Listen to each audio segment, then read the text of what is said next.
Welcome to Bears on Tap, hosted by Quentin Q. Crisco, Samir Patel, Sonny Verma, and the one and only Ron Luce. Bringing you all the news, analysis, and opinions on the charter franchise, Chicago Bears.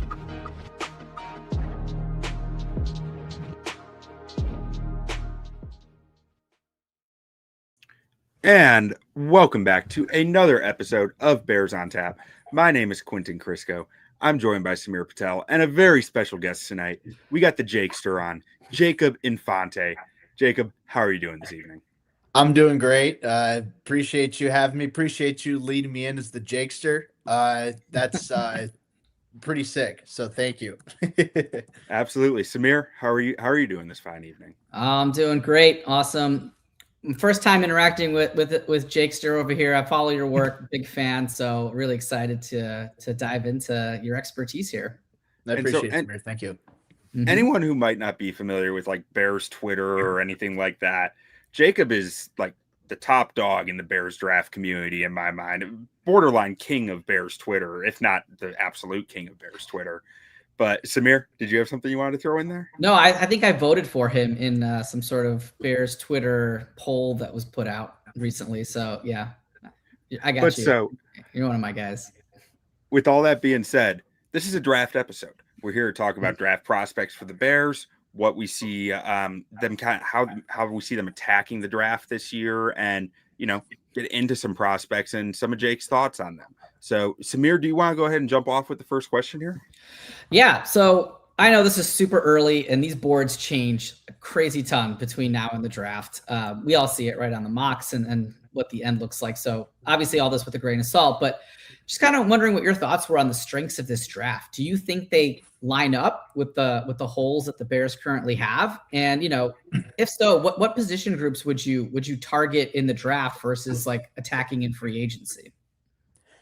Yeah, so I think the main thing in particular that I look at with this draft class is the defensive line is what really impresses me. I'd have to pull up exactly on my board, but I know for sure I think like 13 edge rushers in my top 100, and I think it's 8 or 9 defensive tackles. I think this is one of the better defensive line classes we've seen in a long time. I think you could realistically look at maybe 7 edge rushers going in the first round of this class. I think that it's a really strong group. Defensive tackles, there are a good handful of guys, probably 5 defensive tackles, I think, with decent chances to go in the first round. A lot of day 2 value at those positions as well, which obviously pairs up well with what the Bears need. It's not the best quarterback class, obviously, traditionally. It's very much a one and class where Fernando Mendoza is at the top, and then there's a drop off. It's Ty Simpson, and then there's a drop off, and then there's everybody else. So I'd say the defensive line's the strongest. I honestly think the depth of this wide receiver group isn't being talked about enough in this draft class. There's not a blue chip prospect you go back to 2024 where you had Marvin Harrison Jr., Malik Neighbors, Roma Dunze in the same class. You don't have a receiver of that level, but there are a lot of guys in like that early mid second round stage where I think they could be pretty good starters for a long time. So I like the depth of that class as well. Not to say it's the wide receivers the best position in this class, but there's definitely a lot of depth to it. But defensive line for sure is the one that really sticks out to me. Excellent.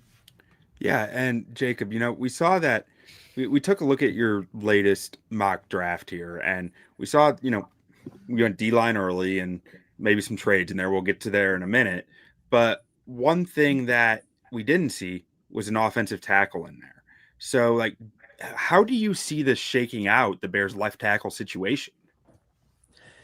It's going to be really interesting, and I can't put like a pinpoint perspective on what Ozzie Trapillo's injury situation is going to look like right out of the gate. Obviously, patellar tendon, it's a serious injury. And I know that as far as leg injuries go, that's one of the ones where the return to full strength is a little bit difficult.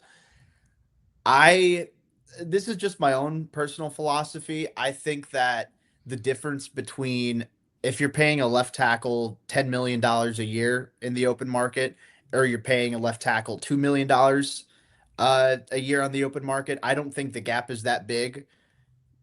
And that might be a little bit. I don't know if everybody's going to agree with that, but I think when I look at $10 million a year, that's not very much for a starting left tackle. To me, that's like high end swing tackle sort of territory.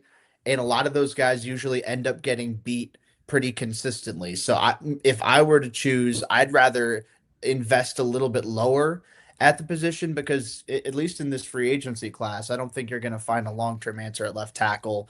Maybe you could at 25. Uh, I do feel comfortable with, Theo Benedette in a stopgap sort of role. You draft a guy underneath that, have Theo and Ozzy compete for the left tackle spot. And if Ozzy's truly not able to come back to full strength, then you go from there. But I think that if you're spending anywhere between 10 to $15 million a year, I think that it's better spent along the defensive line. I think that's a more surefire impact player and more of a net positive compared to if you were to spend that money on a low level starting tackle, because I think at the end of the day, those guys you're going to get beat at left tackle regardless. It's just a matter of if you're spending $10 million or if you're only spending one or two. So that's kind of like to me, the $10 million option, this guy might even get paid more than that, but like a Cam Robinson, who really, he doesn't bring a lot other than just like some borderline competency to the position. But like, how would you compare that to a guy like maybe a Monroe Freeling coming out of Georgia?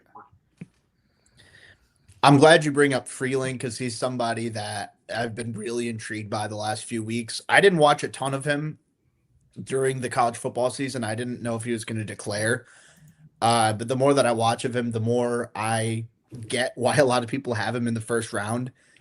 Obviously you look at the size and the movement skills are out of this world. He's a really natural athlete. The foot speed, the redirect ability and pass protection is impressive. And he's a big dude.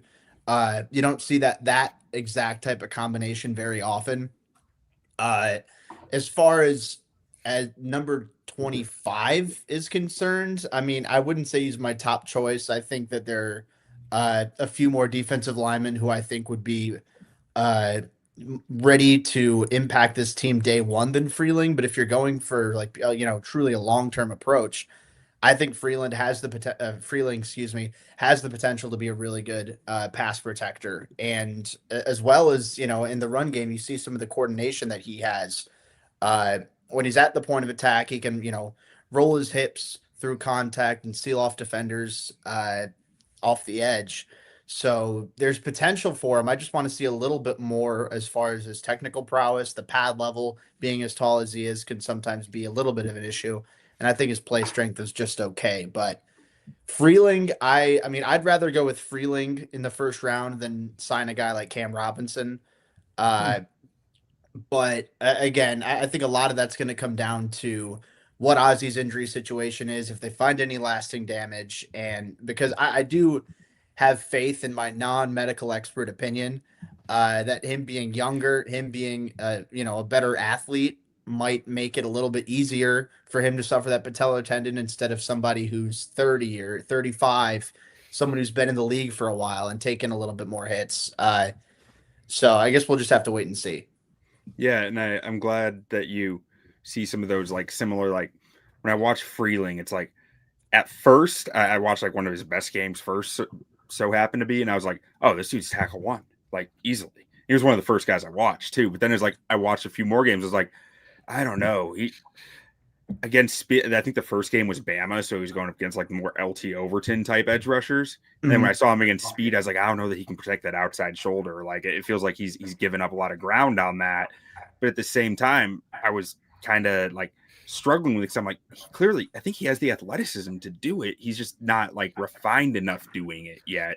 So it's, I think he's an interesting prospect. But Samir, I'm going to toss this over to you before I get too down the rabbit hole see. here. I was going to go in a different direction, but now you guys got me going down this rabbit hole too. So while you guys were talking there, it got me thinking of, does a healthy Braxton even have a chance to come back with this team? Because I know they like to keep Theo as the swing, right? Let's say you move into the next season with Theo as your starter.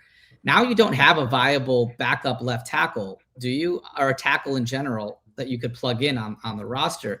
I know, Jacob, you were saying not much of a difference between 10 million and 2 million. Do you think there's a realistic chance that Braxton could be that closer to 2 million 1 year, kind of prove it for until Ozzie gets back? I mean, I'd be 100% fine with it. I'm personally have never been of the belief that Braxton Jones has been terrible.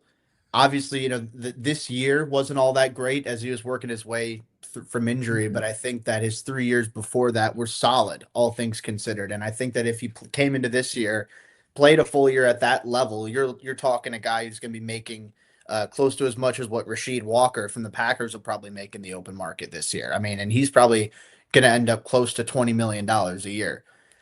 I don't think Braxton was that good, but he was close in my opinion. And, you know, obviously 2025 didn't go the way that he had hoped.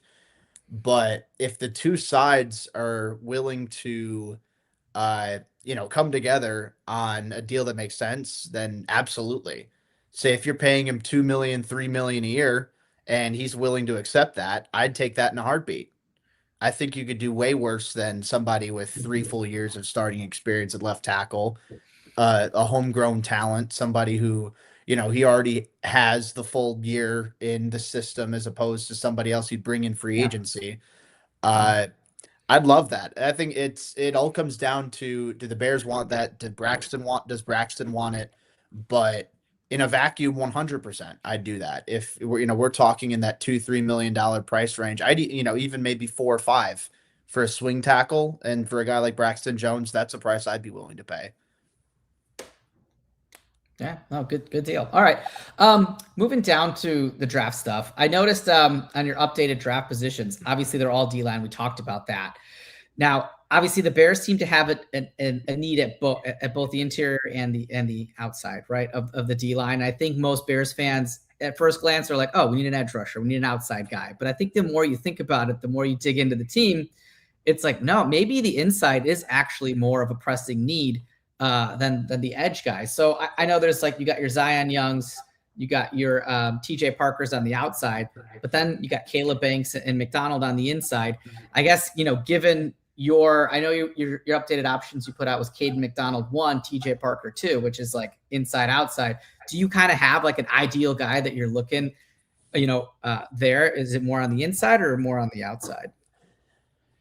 Yeah, so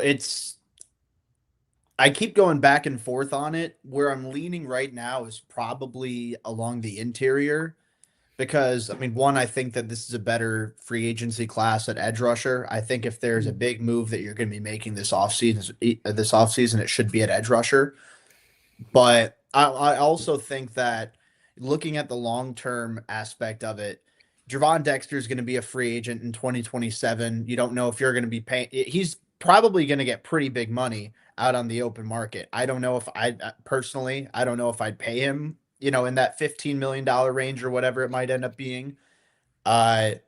Grady Jarrett there's a reasonable out in his contract in 2027. If he doesn't bounce back, he's probably gone.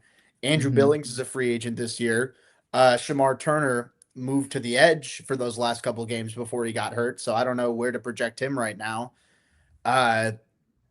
And then who's that leave you with? Nobody along the interior. And I think that this is a really good defensive tackle class, like I said earlier. And I honestly think they should try and take advantage of it. There's going to be a lot of really good value. I know we'll, you know, get into a handful of these guys. Caden McDonald, you mentioned, being, you know, one of my top ones. And I think part of it too is, you know, stopping the run. I mean, obviously they need to be able to put pressure on the quarterback, but I think that, you know, there were too many times during the season also where teams were able to just run up the middle against the Bears. You know, Dexter's been a liability against the run. Billings wasn't nearly as good as Many anticipated he'd be against the run this year. Jarrett, made a couple plays every once in a while, but nothing to the point of him being an impact player. That was a serious area where they struggled too. So obviously, there's the temptation of, oh, we want the flashy athletic pass rusher, but I think the interior, depending on how free agency goes, might make more sense. I think it's the bigger need. But if the Bears look at it as saying, "Hey, the value's better at edge rusher here," and we get into some of the other guys that we'll be talking about, like I don't know, like a TJ Park or an Akeem Mesidor or a Cassius Howell or something like that, then obviously I'd be completely fine with that. I'd love any of those picks, but I think the bigger needs at defensive tackle right now. So that's as of right now, as of the way the roster is constructed, that's what I'd lean towards right now. And Jacob, just because you mentioned the edge, the free agent class at edge, I went and pulled this tweet of yours because you just put out this this awesome numerical value of edge free agents coming up, and if you want to talk through a little bit of what you found when you were looking at this. Yeah, so as I was going through and doing the research on that, I was honestly surprised at Jalen Phillips and Odafe Alwe in particular. They graded out better than I was expecting, just because I admit I don't hear a ton from them. I mean, I'm not super tapped into Eagles or Chargers Twitter by any means, but I was impressed with how they graded out. Obviously, they're younger guys than a Khalil Mack or a Jadeveon Clowney, guys who are also going to be in this free agent class. But I look at those and it's like they're not too far off as far as pure value goes than Trey Hendrickson. Obviously, Trey Hendrickson's he's the big money prize of free agency. I think at edge rusher and arguably at any position. I mean, George Pickens is probably number one, and then Hendrickson number two. Uh, but yeah, Phillips and Alway, I looked at and it's like, okay, there's something there. And obviously, I scouted those guys when they were coming out of college, but naturally me being Bears centric, I don't watch those guys every single week. So I'm not as in the weeds, but to be able to look at it from this perspective, they both graded out very well. They both were very efficient for their respective teams. Alway in particular, stopping the run, I was pretty impressed with what he was able to do. So he's a little bit more of maybe if you're looking for a guy who can set the edge in the run game, Alway might be a better option. But Phillips looks to be the more consistent pass rusher in terms of generating that pressure in opposing backfields. So those two guys I look at, it's like if they don't get Hendrickson, I'd be very happy with either one of those two. And then from there, I honestly avoid signing anybody to a long-term contract. You look a little further down, Caleb Von Chason, Boye Mafe, Malcolm Kuntz, Arnold Ebiketie. Like there's definitely talent there with some of those younger guys. I get the sense they're probably going to look for longer-term deals, and I'm a little hesitant to do that.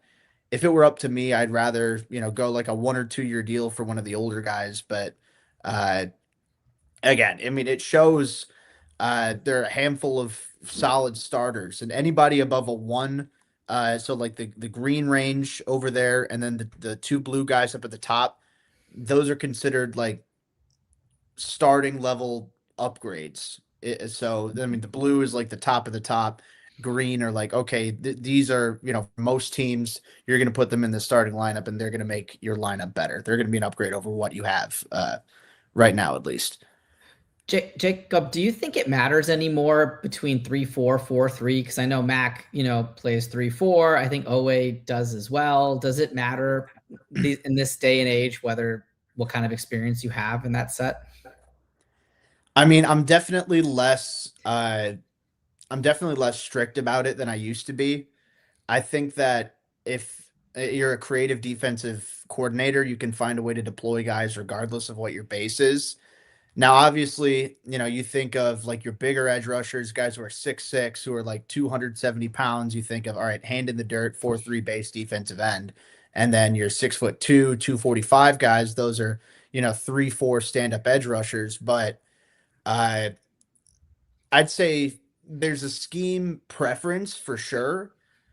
to the point where it's like, all right, he probably wouldn't be the best fit in this system, but at a certain point, the value has to win out, in my opinion. So, like say example for the draft, like Romello Height out of Texas Tech, he's a guy like I have in going in the early third rounds. Did he At freeze? least I'm. I think you froze up there for a sec, at least for me. Oh, sorry. No. No, No, you're good. Yeah, I didn't know what you caught there. As far as I was talking about, the difference in base systems. I brought up Romello Height from Texas yeah, Tech it was as right an at example. Romello Height where I lost you. Gotcha. Okay. So I was saying I had him in the like around like an early round 3 sort of grade for me right now. Obviously going to be more of a, he's going to be more favored by teams that run a 3-4 base, but that's not to say he can't succeed in a 4-3. And I think that if the value wins out, like if he's available in the late third round for the Bears, then I'd start to consider like, yeah, I think that'd be good value. I think he's someone who can rush the passer, and you're still you're still rushing the passer off the edge. You're still using, some of the same moves. It's just a different defense you're doing it in. So, to that point, I'd say it plays a little bit of a role, but I'm not as strict as, okay, this guy can only play in this sort of system. Right. So, and I think that applies to free agents as well. Checks out. And I think somebody like Caden McDonald, right, is kind of base proof, it seems like, because I think, he's like a bigger guy, probably would play a nose. But, if he's coming in a 4-3, he probably can make it work, right, being that top option there. No, absolutely. And McDonald, I know which tweet you're bringing up when you mentioned earlier, like my updated top draft options. Yep. So McDonald is a pro-ready run defender who I think has a pretty decent ceiling as an interior pass rusher. I mean, he's just a thick dude. He's, close to 330 pounds. He's got a powerful anchor. He's got a, strong upper body, good grip strength, the ability to hold blocks and then, stack and shed them against the run. He can, I like that. He's got a little bit of alignment versatility, can play as a nose tackle. He can line up over the A gap, also line up over the B gap, a decent amount at Ohio State too. For a bigger defensive tackle, he's got some good, some of that short area quickness. And I like what I've seen, honestly. It's some of the finesse that he shows as a pass rusher. Now, I think that he's not the most like agile defensive tackle, and that can kind of affect, I think, his upside on stunts, or if he gets out into space, him chasing down scrambling quarterbacks. But I think he has enough burst in a vacuum to be able to generate that pressure and, mess up plays along in opposing backfields. So I like McDonald a good amount. I think he's someone that with his strength and his spatial awareness against the run, I think he's someone who's going to be able to make an impact pretty quickly in the NFL. Whether or not he, because he's a 3-down starter in the NFL, I think a lot of that'll come down to, can he work off the counters a little bit better as a pass rusher? Can he improve his flexibility and agility a little bit more? Maybe if you want to have him lose a little bit of weight too, to, in hopes that that'll make him a little more explosive. I think that could be on the table, but McDonald's someone I have in like that late round 1 range, and naturally the Bears at 25 needing a defensive tackle, needing someone who can plug up the middle of the field. I think it's a natural fit. In my notes, I put, is he just a younger Andrew Billings? But it sounds like I'm selling him a little bit short there. Now, Jacob, and I think you guys jumped ahead to the potential prospects, which makes sense. But we wanted to highlight your most recent mock draft a little bit. And can you tell anyone who's listening or watching, one, where they can find your work, and two, what your thought process was through this draft that you put out there? Yeah, so as you can see here, I use the PFSN mock draft simulator. That's where I do a lot of my NFL wide and NFL draft content. So you can check me out over there. For Bear-centric stuff, I've been at Windy City Gridiron for coming up on 9 years now, which is insane to think about. But yeah, that's where my Bears-centric content is, whether it's the Bears itself or Bears-related draft content. And then general NFL draft content and NFL stuff is over at Pro Football and Sports Network. So that and my Patreon is patreon.com/Jacob Infante. My full big board's there as far as like up to date ranking updates. You see those come in. And then my the free agency breakdown, the chart that Q and Samir showed just a little bit ago. You can see that for every single position. I ended up doing those scores for 200 of the top free agents and then ranking those based off of their scores. So you get a nice little free agency cheat sheet as far as who the top guys are this offseason. Good Awesome. stuff. So, I mean, when I first saw this draft, I was like, I mean, you have me at Kristen Miller like right away. He's like, I got first round grade on that guy. I love that dude. I love the way he plays ball, and I think Dennis Allen is going to bang the table for him. And we're going to talk about him a little bit more later, so we're not too much into him. But like, what about Kamari Ramsey? Safeties are not my field, so it's like I'd love to hear your thoughts on Ramsey there. So Ramsey, honestly, I think I'd have to go back and check. I think I ended up changing it. So I picked Ramsey in the simulator. After the fact, I ended up going back and writing in AJ Halsey, the safety from LSU. Yeah. I can go a little bit on both, honestly. With Ramsey, I think that he's a little bit more of a rangy, sort of free safety type of guy. I love that, his route recognition in coverage, how comfortable he is in zone, his fluidity, his ability to, shoot downhill coming out of his back pedal, that longitudinal agility, to, shoot downhill, jump on a route, make a play on the ball.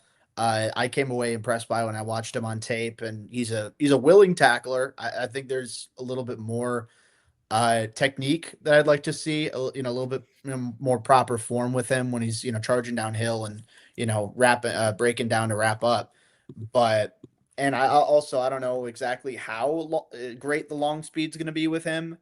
If he has an average 40-yard dash or something, I could see evaluators overthink him a little bit more, but I think he's just a rock solid safety in coverage in particular. I come away watching him. I think he's going to be a good starter in the league for a long time.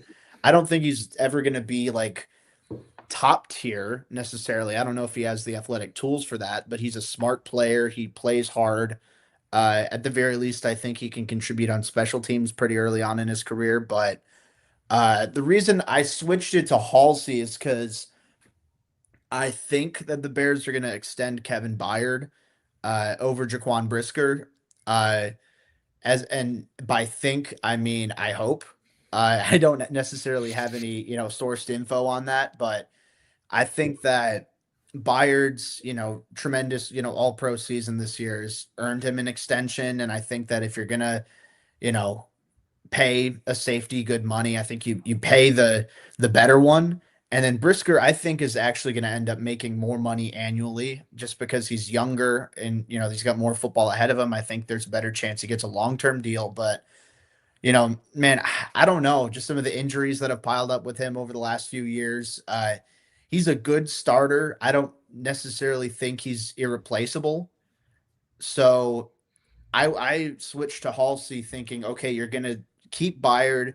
And then I think Halsey being like a 220-pound sort of, thick, physical, hard hitting safety is a little bit better of a fit alongside Byard. I think his athletic testing is going to say a lot about how high he ends up getting picked, but he's got, really impressive ball production, something nuts. Like I think it ended up being like 9 career interceptions for him at the collegiate level. He can play in the slot. He can play in the box, he's an effective deep safety.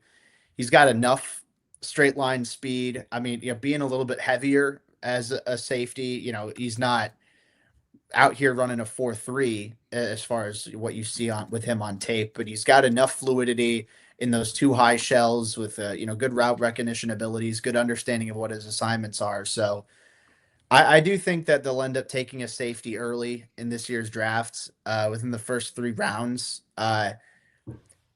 Will it happen? I don't know. Maybe they want to free up money and instead of, making a splash in free agency. Maybe they want to be able to do that so they can afford to keep both of their safeties. I don't know, but if they don't do that, I think they keep one and let the other one walk.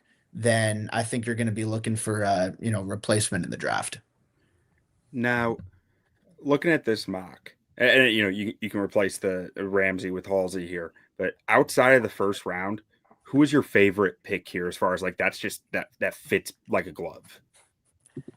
So I'm actually a really big fan of the Kyle Lewis pick, the linebacker out of Pittsburgh. I ended up getting him in the 4th round. I wouldn't be surprised if he ends up going round 3 because, look, I mean, for better or worse, I love those athletic linebackers, a little bit undersized sort of guys. And I think Lewis really fits that bill. He's a really good athlete, super explosive, sideline to sideline type of range, changes direction well. But the thing I really like is his route recognition and coverage. I think he's one of the better coverage linebackers in this class, potentially the best. Just because of how quickly he picks up on assignments, how quickly he picks up on route concepts, his quickness, coming in and out of his breaks. He's a little bit of like a linebacker safety hybrid, being a guy who's, roughly like 6 feet, 225, 230 pounds, something like that. But he's a smart player who plays, he's got a really high motor, chases hard in pursuit. So there's a lot to like with him there. And he maximizes every bit of that effort, with just how fast he is. So the athleticism, the effort, the instincts are all there. He's not the biggest, the most physical, taking blocks head on out there, but I think he's going to be, especially in sub packages right out of the gate. I think he's someone that could find his way into getting some solid playing time. I foresee the Bears releasing Tremaine Edmonds to free up $15 million in cap space. Whether or not they actually do that, I don't know. I wouldn't blame them either way. Honestly, I just feel like that's one of the easiest ways they have this offseason to free up more money. But one way or another, I think they could use some more depth at that position. Lewis would fit that bill. I think he's someone who could slide into the starting lineup, maybe not from day one, but slowly but surely work his way in by the end of his rookie year. All right. And one more question on the mock here before we get to a few more individual prospects. But I watched Derek Moore last week for the first time. I saw borderline first round talent. Now, I'm the same guy who saw borderline first round talent when I watched Isaiah Foskey. So my eyes are not the most reliable. But what am I missing with this guy? Yeah, I mean, when I watched a little bit of him from his 2024 tape, I saw a little bit more quickness and finesse, but I was impressed more so that by his power in 2025, honestly. Like he's quick off the ball. He does a good job, driving his legs at the point of attack, converting speed to power. He's got pretty quick hands. I don't know. I mean, I think part of it is he doesn't have like elite size or flexibility. Maybe that's part of it. He's like relatively average size for the edge rusher position. And I think he's very much just a linear athlete. He doesn't have that flexibility at the top of his arc. I have him in round 3. I was very happy to see him available on the board here. Like I have him as like a mid sort of round 3 prospect. So to get him near the end, I was pretty happy with. I think that might be part of why some people aren't super high on him. Truthfully, I don't know, because I think it's a really talented edge rusher class. I think Moore's got a good chance to go in the top 75, maybe even higher than that. I don't know, but so I'm not quite at the level of like borderline first round talent like you are, Q. But at the same time, like I don't think it's the craziest thing in the world. Like he's got some really good tape. He's got some really good tools. And I'm very open about it. I am flawed at edge rusher. I see it very similar to Dennis Allen, I think, where I'm like, I look for the undersized defensive tackles more than the bendy edge rushers. And I think that gets me in trouble. But Samir, do you want to get to the next prospect here we want to talk through? Yeah, let's do it. So let's go to your boy, Zion. I mean, when I look at his highlights, that's just what they are, right? Like he's got long arms, lots of power, is Is there a chance he falls to the Bears? I've seen him all over the place in mock drafts. What are your thoughts on him? Yeah, so I think there's a solid possibility he's there. If he's there, I could definitely see Dennis Allen being a fan. Like, he checks a lot of the boxes you look for. Like you said, he's got that size, he's got length, he's about 6'5", 260 pounds. He's a big dude. And he's experienced well. He's been a 3-year starter in college. He started at Michigan State in 2023, and then Mizzou the last 2 years. Uh I think obviously, I watch him every Saturday, being a Mizzou fan. And then as I go back to watch, like, just circle in on him and, heading to the coaches film whenever that, drops. I honestly, I was more impressed with the short area quickness than I was expecting to be, because I've always known Young as he's a power type of edge rusher. And like that, I mean, he is.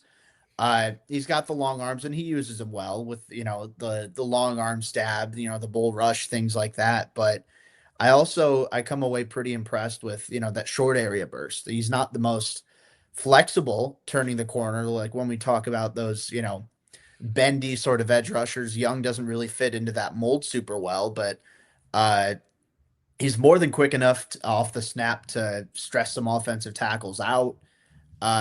I like what he brings to the table as far as like those the swim moves on those inside rushes, working across the tackle's frame. I think he does a good job of those. He sets the edge well against the run. He's got a strong anchor.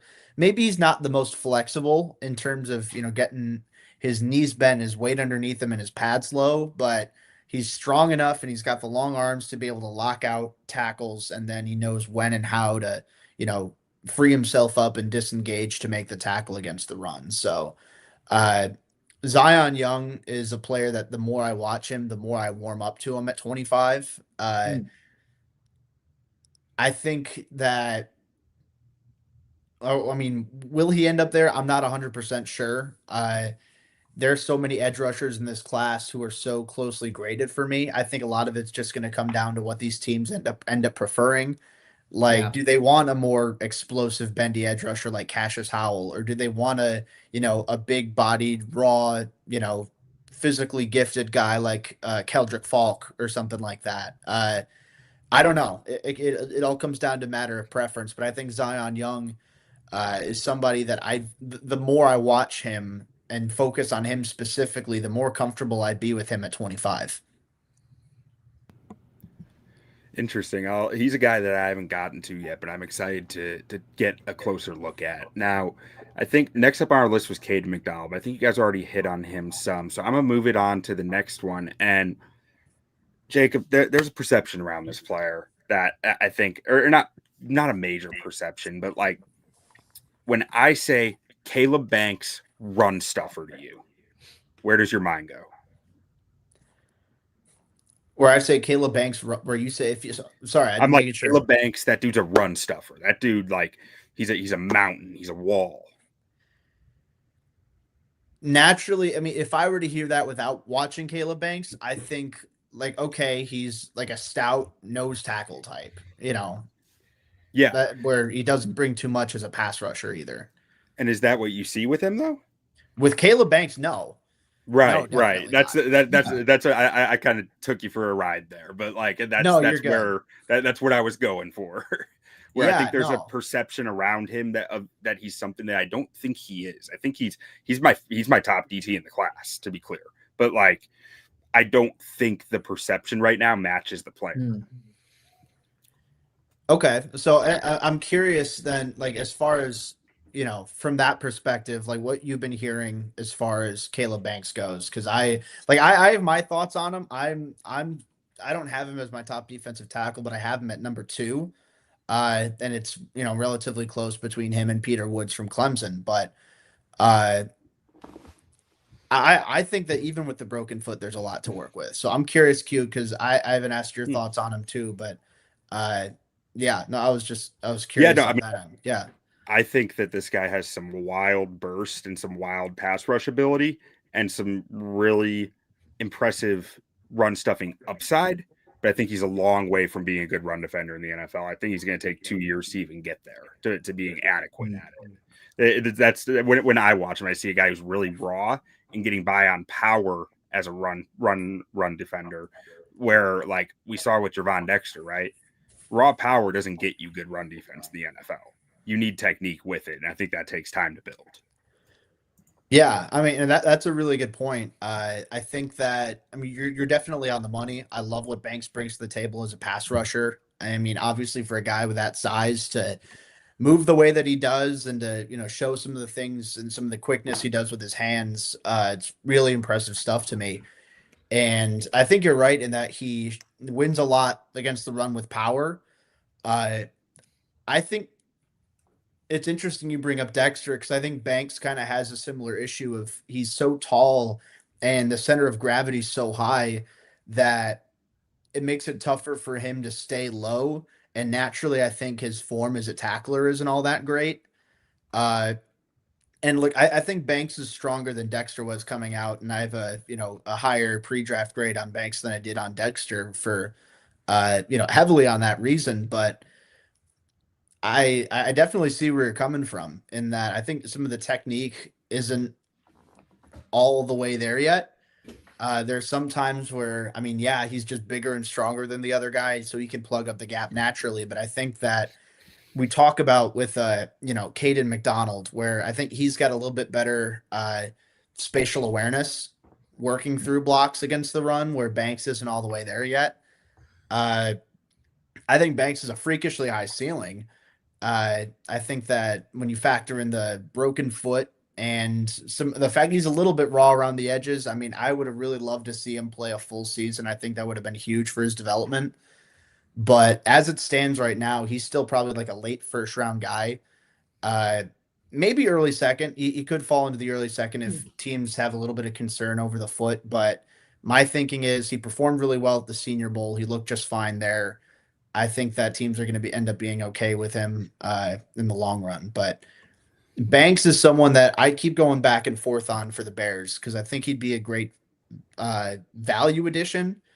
But as far as day one impact goes, I think he might be a little bit raw around the edges. It might take him a year or two to fully get acclimated. Yeah, I agree. Funny story with him. So like the broken foot this year, right? I wasn't aware of that when I started watching him. So obviously I went to the 2025 tape that I could find. And it was he played one game in the middle of the year and then he missed the rest of the year or something like that. And it was like that one game in the middle of the year. I was like, this dude looks like he's not even trying. Like, why would I like this guy? And then I just moved on. And then I went and watched the 24 tape like a week later. And I was like, oh, okay, something was wrong. That makes a lot more sense. But Samir, you want to get to the next guy here? Yeah.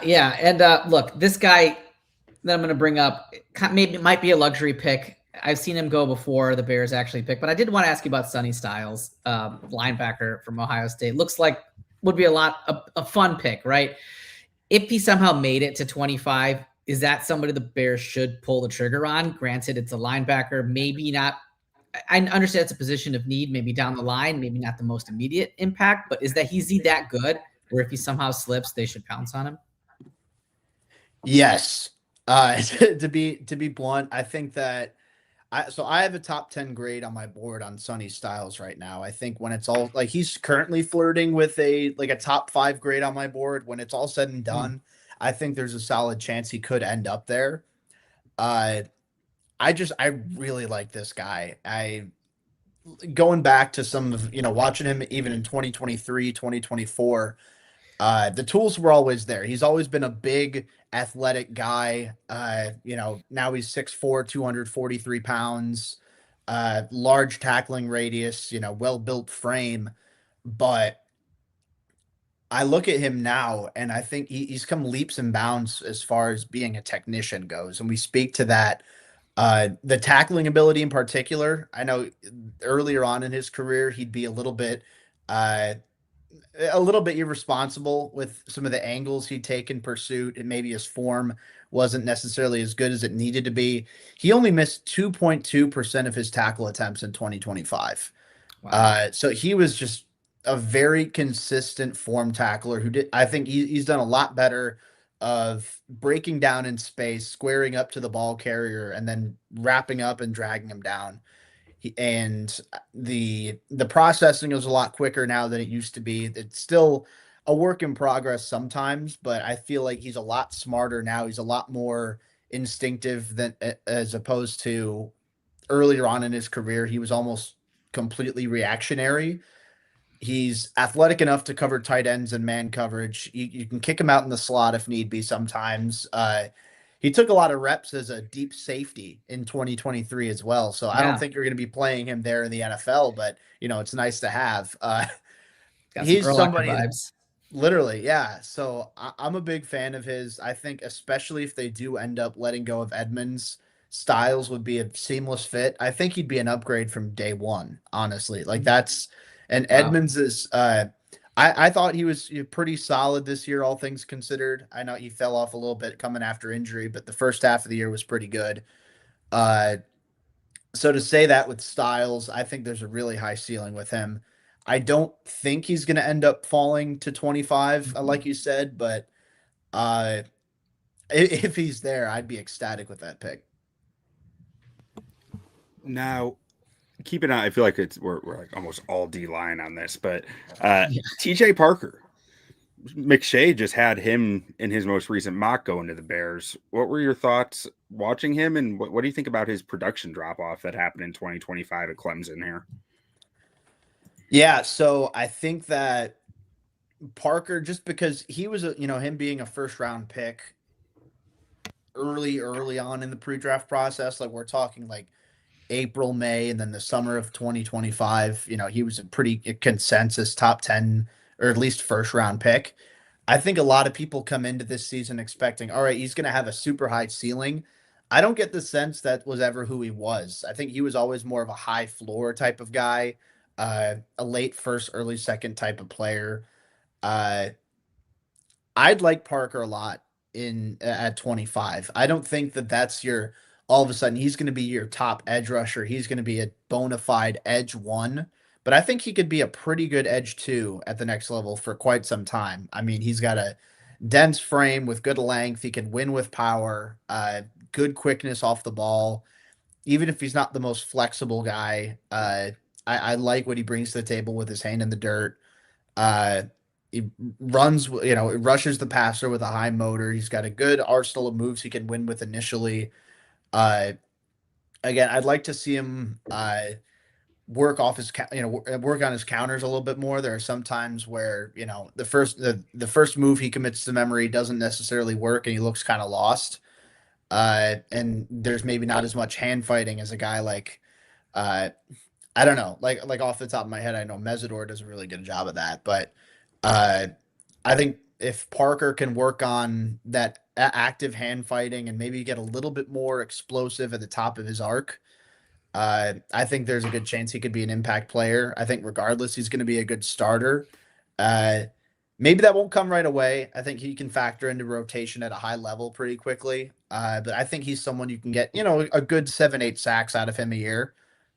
And then someone like that, you can also defend the run, he's got a strong anchor setting the edge.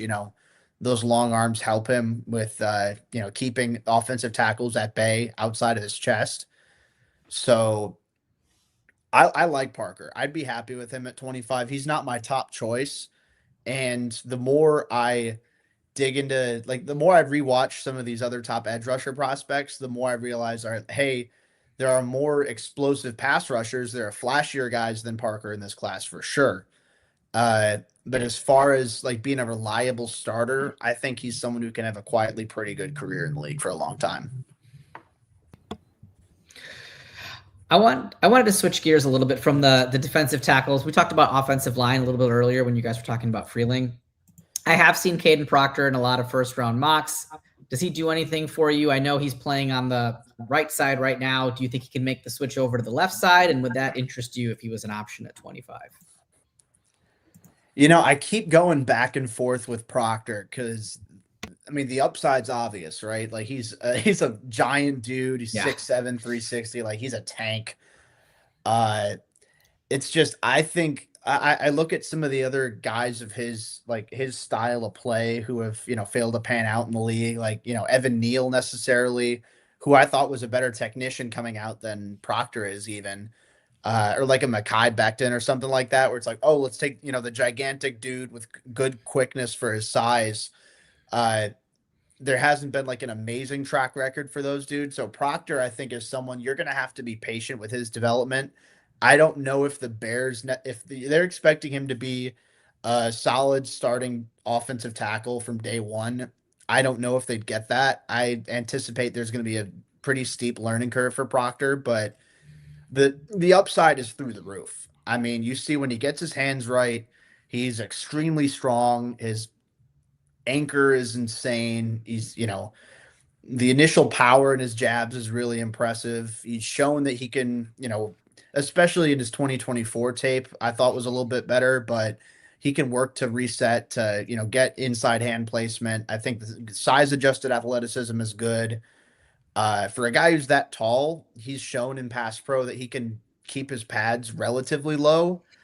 Uh, to me, it's just that the technique's a little bit all over the place. Like I look at him and uh, I was reading up on what NFL Network had said on him. Like they phrased it as he does too much catching and not enough punching, which I'd never thought about it that way, but I thought that, made a lot of sense coming after. Like I read that right after I watched his Georgia game from 2025, and I'm like, yeah, I had never thought of it that way, but it makes sense because I think that when he's asked to like proactively get his hands on guys as an offensive tackle, I think that his timing and placement just aren't where they need to be on a consistent basis sometimes. Being as big as he is, it's tough for him to change direction. I mean, it is what it is. Like that's just when you have a guy who's that big, naturally it's going to be tougher. Uh, Mhm. I almost wonder if he's a guard at the next level, honestly, just because I think that there's some times where being out in space can expose him, and it negates some of the strength that he has to play with, as opposed to in more condensed spaces, you could just knock guys around. It's easier to use that strength and that power to drive guys off the ball, whereas at tackle you have to be a little bit more refined, a little bit more mobile than Proctor is. So again, I think the upside's really high with him. I'm just wary about him for the Bears timeline. If you're looking to compete now, I don't know if he's going to be a good fit, but if he, again, like the ceiling's nuts. I think he's going to go round one off of that, but I just I don't know. As a fit for Chicago, I'm just not sure. With Proctor, like one of the things I struggle with is I'm with you. I think he might be a guard, like, but he's a 6'7" guard. I think he plays with good bend and like good pad level and all that, but he's still a 6'7" guard. So if your quarterback wants to use the middle of the field and they're not Justin Herbert or Drake May height, Yeah. I'm always going to have some concern about that. But anyways, I'm going to skip a few names ahead to a guy who said you were pretty high on, and that's Peter Woods. And I'm wondering, it seems like he's been kind of all over the place on a lot of boards lately. So why, like, what do you think is driving some of that indecision around him, and why are you so comfortable with him as your DT1? So I get why a lot of people have soured on Woods. I mean, the production, the drop from 2024 to 25, it's there, and it's something to factor into his evaluation for sure. But I, watched a good handful of his games, and I feel confident in him as a technician and from a physical perspective to say, all right, he's got the quickness and he uses his hands well enough. I feel good about him being, making an impact right out of the gate. Uh, with him in particular, I love the first step he plays with. I think that when he's allowed to, just pin his ears back and go after the quarterback, he's, explosive in his first step. Uh, he's had some experience rushing off the edge, as going out as a five tech as well. And I think so you can see some of that in just how disruptive he is up the middle. I like him a lot as a three tech, or have him directly over the guard as a two tech, one way or the other. But I think in addition to that speed, he's got good overall finesse in his hands. I think there's some good foot speed, or not foot speed, hand speed there. Uh, I think he, especially, I go back to the inside moves with him. I like the swim he utilizes, the jab step that he has is pretty explosive, and he's quick out of that. I like the awareness that he brings as a run defender. I think that, like we talked about with Caleb Banks, maybe not knowing, all right, there's a runner coming up my gap. Now I need to free myself up, figure out how to do that so I can make the tackle. I don't think that situational awareness is an issue with Woods. I think he's pretty sound in figuring that all out. Uh, the pad level for Woods could improve a little bit sometimes. I think, he's not the tallest defensive tackle, but there's still some times where he can be a little bit upright to me. Uh, and I don't think he converts speed to power insanely well, but to me, I think he's a pretty good run defender at this stage. And he's someone with, a good amount of pass rushing value. And I look at the pass in particular, there aren't a ton of really good pass rushing defensive tackles. I think Woods fits under that category. So when you consider his value as a pass rusher, as well as what he can do as a run defender, is he like an elite level prospect? Not necessarily. I mean, I look at some of the other top defensive tackles in recent years, like Mason Graham, Byron Murphy. Like I had those guys above where I have Woods right now, but he's still someone like I feel confident in him as a 3-down starter. There aren't, like I said, there are a ton of talented defensive tackles that I think can be starters. I don't know how many of them could be like true 3-down starters in the NFL. Maybe more of like 2-down guys or, 3rd-down situational rushers. But Woods is someone I feel more confident in being in a 3-down guy. Nice. I'm going to jump around a little too, just because this is piquing my interest. In your mock that you showed earlier, you had 2 different safeties that you were considering in the 2nd round. So, obviously the Bears don't have any safeties under contract. That's been well documented. There's 2 safeties I've seen as 1st rounders in different mocks, and that's Dylan Tieneman and Emmanuel McNeil-Warren. If the Bears were to take a safety at one of those 2 guys at 25, do you like one better than the other, or is that too much of a luxury pick at 25 to take either of those guys? I mean, honestly, I wouldn't call it a luxury pick necessarily, but I do think that there'd probably be better value along the defensive line. I like both those guys you mentioned, honestly. I think Thieneman is he's an intelligent player who can make plays on the ball, aggressive downhill defender, whether that's in coverage, jumping a route, or coming downhill as a tackler. McNeil-Warren, I think, there's more size, there's more raw athleticism to work with. I think, maybe a little bit of a work in progress as far as his route recognition goes, but he brings the same, tenacity as a tackler. I think he's got a pretty high ceiling, and some of the plays he's made on the ball are impressive too. I'm not going to be necessarily leading the charge for safety in round 1. I mean, especially if it's not Caleb Downs. I think it's Downs, and then it's a massive drop between the rest of the guys. But, I don't think he's going to be there at 25. So I'd lean more towards safety on day 2. Like Thieneman and McNeil-Warren, I both have going in round 2, or at least on my board, I have round 2 grades on. I wouldn't be surprised if one of them makes their way into the 1st round. I think it's 100% possible. But even I think a little further down the line, I think you still have plenty of potential value with, I mentioned AJ Halsey earlier on the show, Kamari Ramsey, Zakee Wheatley out of Penn State, someone I really like. Jalen Kilgore from South Carolina would fit that strong safety mold. And then Genesis Smith is more like a rangy center fielder type of guy. So any of those guys on day 2, I mean, even like Traden Stukes, Arizona is a guy I think is going to move from corner to safety. And then Lewis Moore out of Indiana is a dude that I love. Any of those guys on day 2, I think would be really good value. The 1st round, I think, is a little bit steep. But I mean, they're both really good football players. If Thieneman or McNeil-Warren, for whatever reason, they end up falling into the late 2nd round, the Bears take them there, I'd be ecstatic with either one of those picks. All right, now we had a handful of other guys we wanted to touch on, but unfortunately, time does exist, and you guys are just gonna have to go subscribe to Jake's Patreon to find out more about them. But Jake, I got a few questions here for you. Mhm. And the first one is, what's the next food review? That's a good question. I've been trying to think about what that should be. Uh, I was at the grocery store. I had to buy like some, I don't know, like dishwashing detergent or something boring like that. I was thinking about trying the Mr. Beast chocolate bar. Because I haven't tried that before. I feel like that's a nice little brain rot snack for me. So I might have to try that, but I don't know. I recently I've moved since I started doing those food reviews, so there's not a Taco Bell as close to me anymore, which is such a shame. But uh, we'll have to wait and see. We'll have to wait and see. I think if Taco Bell drops something new on their menu, uh, I'm gonna have to rush to get it because I'm overdue for a visit there anyway. It's been way too long.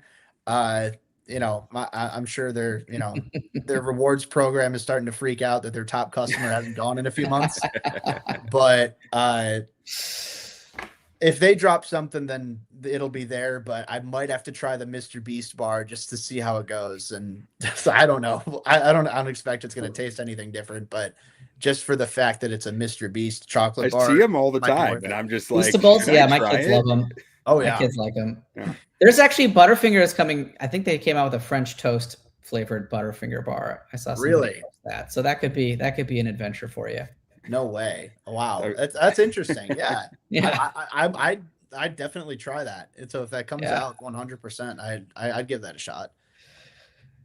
And then, so tell us a little bit about this wrestling venture that you're Yes. going into, and like, what's your name, and like, where can people find it, and like, Are you a how can heel? people go find more information about your wrestling career? Yeah. So my first match is gonna be March 6th at the Hollywood Casino in Joliet for Ego Pro Chicago. I'm going to be participating in their Blackjack Rumble match. So this is something I've been training for a while. I've kept it on the down low, just because I wanted, taking it seriously. I don't want people to think I'm in it for clout or anything. So uh, I started training sometime last year, and I've been working at it for a long time. And this will be my first match. Uh, I'm not going by my real name. I've decided on a name. I'm gonna be going by Jake Stallone is gonna be my name. Love it. Love it. So yeah. So I'm pretty stoked about that.